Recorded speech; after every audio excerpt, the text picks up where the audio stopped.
Zevlor's Sleep Stories. Performed by Glenn McCready. The Question of a Soul by Astrocyte.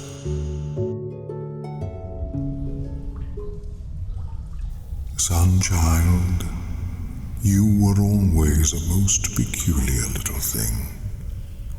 The company of an illithid is not one many keep. However, with a smile you asked about my day. I thought it was an irrelevant thing to ask when you've many tasks to track and many opportunities to consider. I humored you because it seemed the polite thing for your people to do. I should be grateful to be met with social graces than the detestation I face in my day-to-day. Soon enough I found myself looking forward to these idle conversations. I learned that these simple conversations were not as superfluous as I initially considered. You told me about the pie you ate one day, how the aroma danced on your tongue and melted into the depths of your soul. That week, under the guise of my research partner, I happened upon a bakery filled with racks of many pies. That week I learned that I possessed what your people call a sweet tooth. You told me about a cat you fed one day. You said it was a disheveled, pathetic little thing, brown with white speckles on its crown, with bones that you could clasp. Your voice softened as you described how it hissed at you until you offered it a meager meal of leftover stew. It devoured the meal as it likely had not eaten for days, and then rubbed its head beneath your hand as if thanking you. I think I saw it the other day, a brown cat with white speckles on its head and a clever soul that twinkled beneath its emerald gaze. That would be impossible, though, as you told me this story decades before you passed on. Its offspring, perhaps. You told me about the constellations one day. Of course, I had read about them in literature, but in the depths of the Underdark, we were devoid of stars. I confessed that sometimes I found myself distracted by those tiny lights when I stepped out at night, and taking my hand, you asked me to follow you into the dark. You walked and I levitated, wondering where you sought to take me. Concrete became cobblestone, and cobblestone became dirt, and still you kept on walking, with an inscrutable smile upon your face. Finally, you stopped. You turned around and faced me, moonbeams caressing your visage, and advised me to look upwards.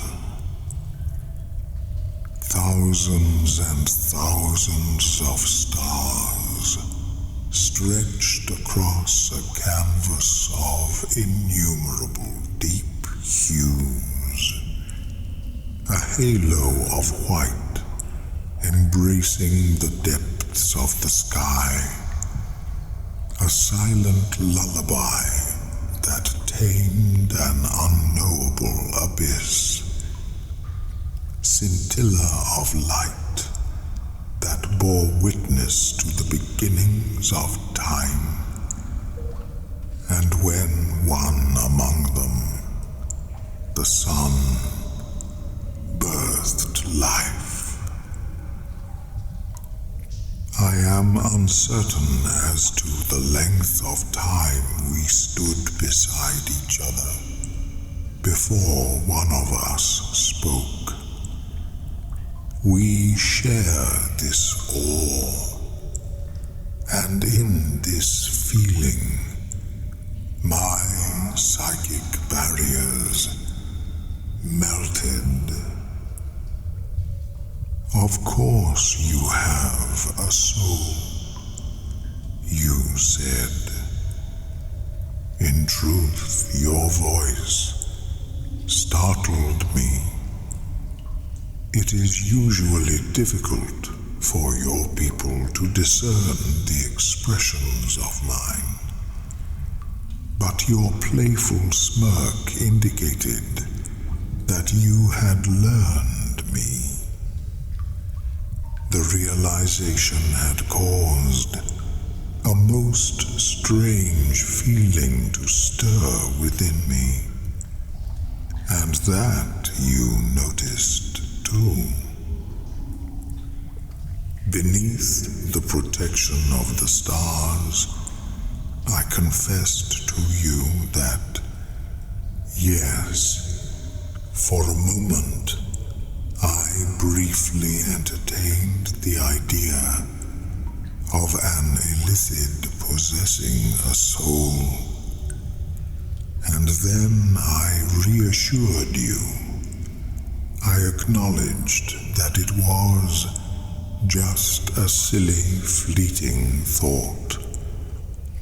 Illithids are aberrancies in this realm.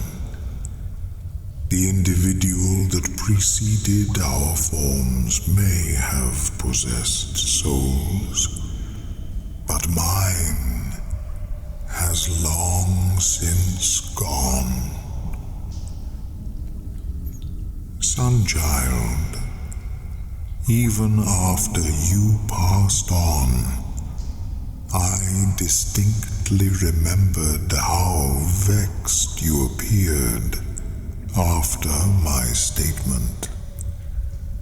I had only provided you with facts.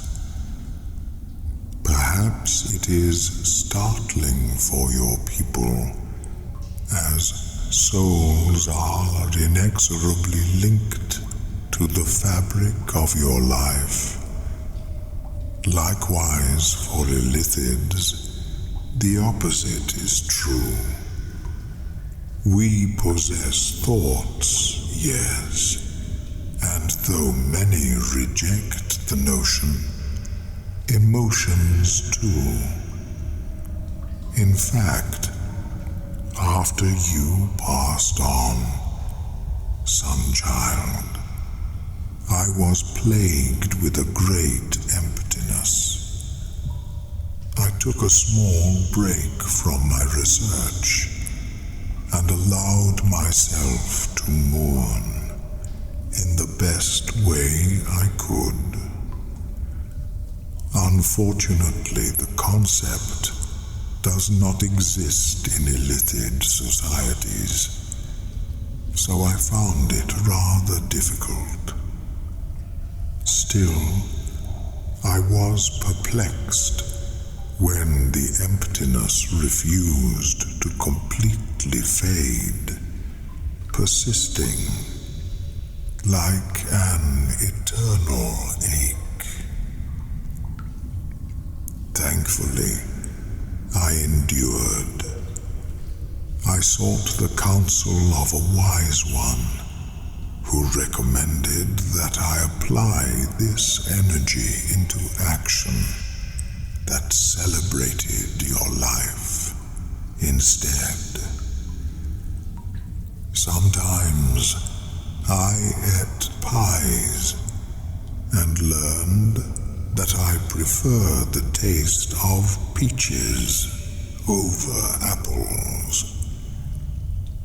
I always carried a little bit of food as I walked about, in case I happened upon a hungry animal. Though I am afraid it may have backfired somewhat, as now I often wake up with kittens on my bed. On clear nights, I take a trip to the clearing you showed me, the ghost of your image leading me to the outskirts of the city and beckoning me to gaze up at the stars. Inevitably, I remember the conviction in your otherwise gentle voice as you expressed your belief in the existence of my soul. A meteor crossed the sky one night, and I confess that I may have wished that you were right, if only so we could cross paths again. It was at the end of my life that I managed to craft a substitute for my meals. Very few illithids expressed interest in the breakthrough I only managed to achieve because of the new connections I forged in your world.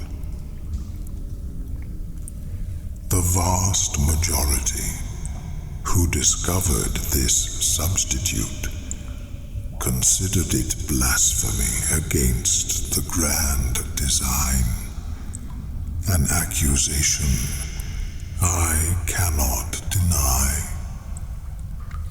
Ultimately, there was no reward except the satisfaction of its completion. No, regrettably, it did not taste like pie. The cats were curious, but I did not allow them to trial it, for concern it would make them sick. I would like to think it made for a fitting last meal, though, under the company of your favorite stars. Sunchild, you look upon me with the same smile from decades before. I feel lighter, and the wrinkles have disappeared from your skin. That said, I have always considered you radiant, regardless. You step forward, your smiling, curling into a grin, and your grin turning into a gentle laugh, brighter than my memory could hope to replicate. I told you, Omeluum, you teased. Yes, the memory often intruded upon my daily thoughts, I admit, and hear another wonderful, wonderful laugh. Come on, let's go. The stars look even more beautiful from up here. Blurg and all your cats are waiting for you. You disappeared into the plane reserved only for those blessed with a soul. And as I feel the permission of the gods,